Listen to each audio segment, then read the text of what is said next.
I have since discovered why people don't talk trash in the world of football anymore, because every single thing all of these people say gets wildly blown out of proportion. I mean, I learned that like last week when I started a podcast with a dude that plays for Inter Miami, and he mentioned Messi speaking English one time, and like every major English language soccer news site picked that up immediately and started running with the fact that Lionel Messi said like 5 words in English as a joke to his teammate on the field.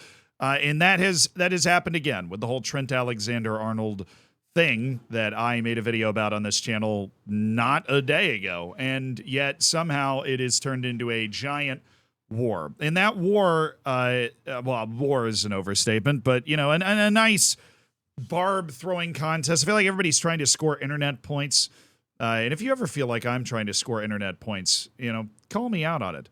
Obviously, that's kind of in the eye of the beholder. I feel like people are trying to, you usually think people are trying to score internet points when they're like trying to make a different point than you're trying to make. But I do think there are a lot of people out there that they say or post certain things. Everybody's trying to be holier than thou. And I try to be very transparent with the fact that I am not holier than thou. I am just another dude who's just sitting in a room talking about things, filling you in on the latest happenings in the world of football, lads,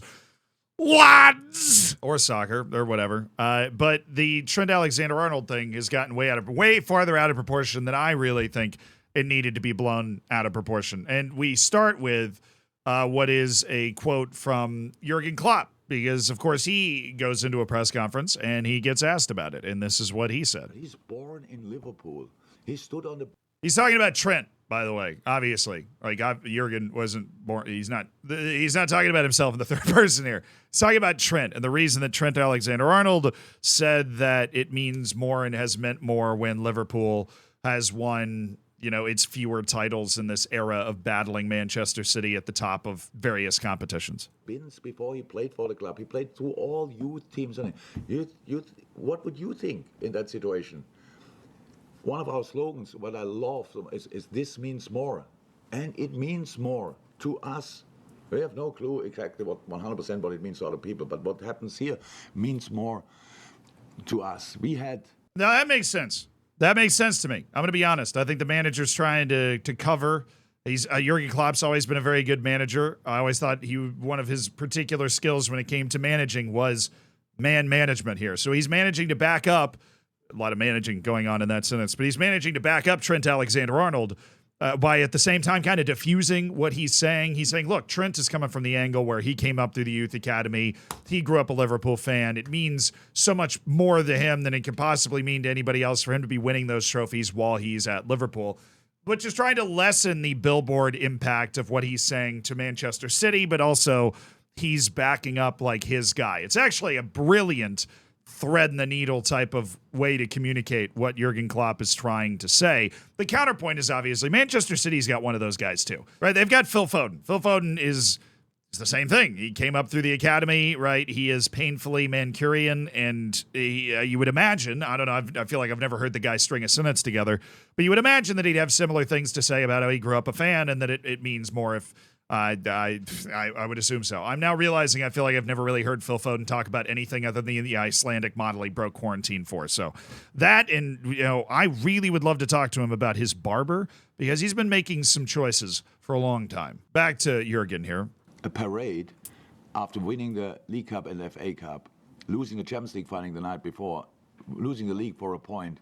Tell me a city where you have a parade and it looks like we won all these trophies without having them. The club is special to us. If it's not special to other people, I cannot change that. But that when we feel it like that, why shouldn't we be allowed to say it?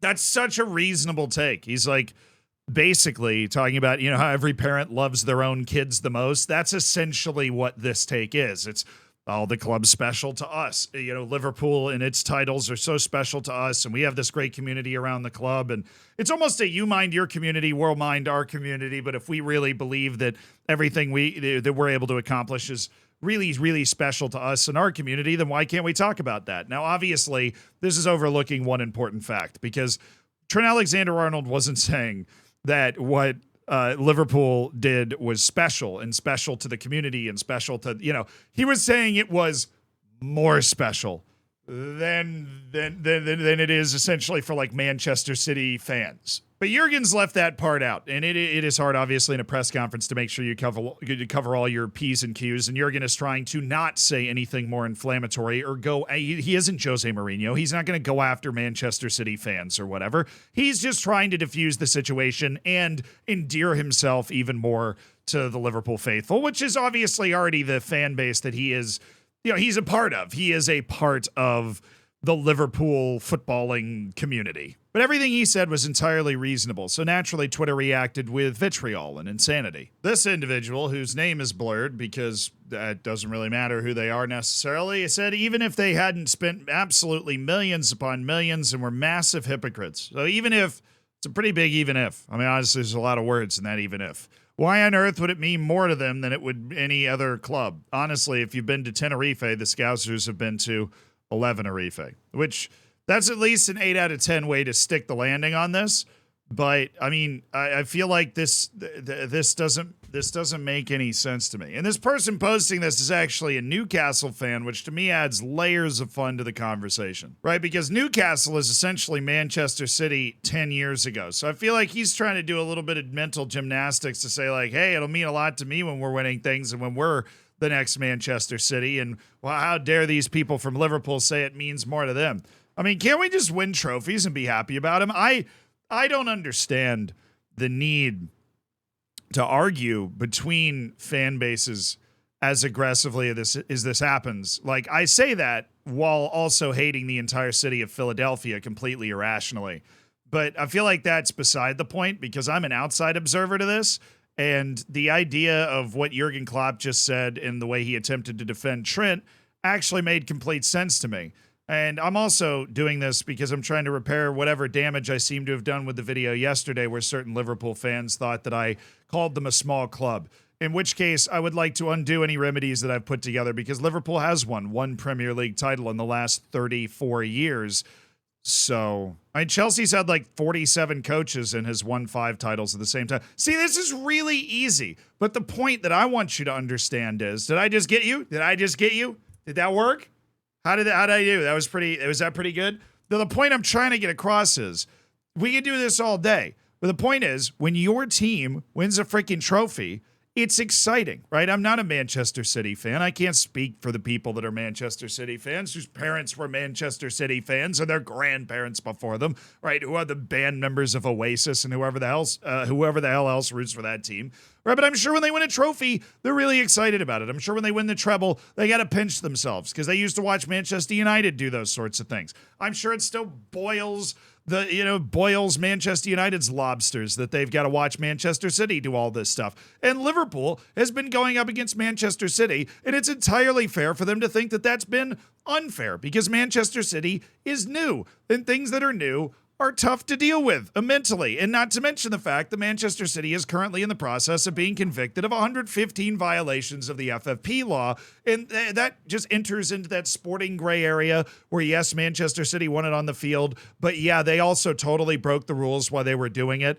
And so when I talk about gray area, it's pretty black and white. Like if you broke the rules and you shouldn't have broken the rules. I'm talking about it's an emotional gray area where like you can take the cups away. Even if you do take the cups away, they still won the cups, celebrated the cups, had the tour for the cups. You still got to watch your team win the cup. You still had that experience and you still are the ones that won the match, right? They're not going to go back and give those trophies to other people. But it's been difficult for Liverpool to deal with in that same stretch. And the fact that Liverpool was able to win some things and has had an incredible run and won a Champions League, a Premier League, and a bunch of other cups while under Jurgen Klopp has been great. And to people that are Liverpool fans, that's the most important thing. That's it.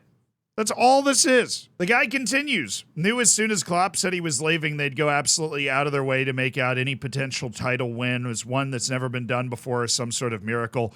Bloke's just running about with £1 million super team and goes on like they're Leicester. I mean, I don't think they're doing that. I think it's entirely fair to point out the fact that Manchester City has done some financial doping and that you've been going up against that. I think you're just going. I think you're just going for some good old fashioned hate, and this guy is not the only one, right? I think Jurgen Klopp and Liverpool are a pretty hateable team. I think that every major team except for Tottenham, when it comes to the Prem, is pretty freaking hateable. And the only reason Tottenham's not hateable is because They don't win anything, right? That's the only reason that they're not hateable. The only reason Leicester's not hateable is because they didn't win the Premier League and then stay there. They won the Premier League and then got yeeted back out of the Prem like 6 years later, right? They're not threatening. Where Liverpool, it bothers you that Liverpool enjoys its title wins when it spends a lot of money. That's essentially what that boils down to. But I suppose that's better than what Newcastle is doing, because Newcastle is spending a lot of money and hasn't won anything yet. That's not Newcastle's fault. I'm just saying. I'm just going to try and anger every fan base I can in this one video. How am I doing so far? But no, they're not trying to make this out to some sort of like miracle run. I don't think at any point Liverpool's suggested that they don't spend a lot of money and they're not one of the biggest clubs in the world.